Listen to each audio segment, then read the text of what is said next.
उवाच अपरं भवतो जन्म परं जन्म विभस्वत कथमेतत् द्विजानीयां त्वमादौ प्रोक्तवानिति। श्रीभगवानुवाच बहूनि मे व्यतीतानि जन्मानि तव चार्जुन तान्यहं वेद सर्वाणि न त्वं वेत्थत्परन्तप। अजोऽपि सन्नयाता भूतानामीश्वरोऽपि सन् प्रकृतिं स्वामधिष्ठाय सम्भवात्मात्ममायया। यदा यदा हि धर्मस्य ग्लानिर्भवति भारत अभ्युत्थाना हि धर्मस्य तदात्मानं सृजाम्यहम्। परित्राणाय साधूनां विनाशाय च दुष्कृतां धर्मसंस्थापनार्थाय सम्भवामि युगे युगे।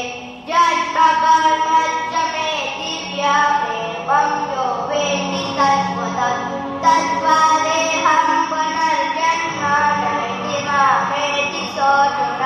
वीतरागभयक्रोधमन्मया मामुपासिता बहवो ज्ञानतपसा पूता मध्यावमागता।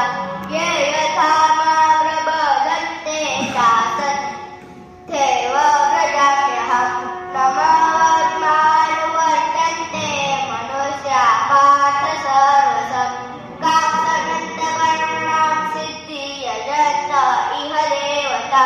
शीघ्रं हि मानुषे लोके सिद्धिर्भवति कर्मजा। चातुर्यं मया सृष्टं गुणाकर्मविभागशः तस्य कर्तारमपि मामहं विद्यकर्तारमव्ययम्। न मां कर्माणि लिप्यन्ते न मे कर्मफले स्पृहा। इति मां योऽभिजानाति कर्मविद स बध्यते। एवं ज्ञात्वा कृतं कर्म पूर्वैरपि मुमुक्षुभिः करोम्येव तस्मात् त्वं पूर्वे पूर्वतरं कृतम्।